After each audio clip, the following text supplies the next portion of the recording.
Blogs. তো আজকে একটা ছোটো মিনি প্রশ্নে চলে এসেছি। তো আজকে আমি যাবো বাইরে সরস্বতী মেলা, সরস্বতী পুজোতে।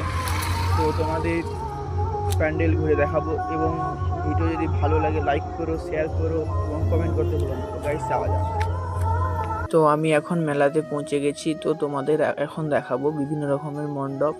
তো গাইস যাওয়া যাক।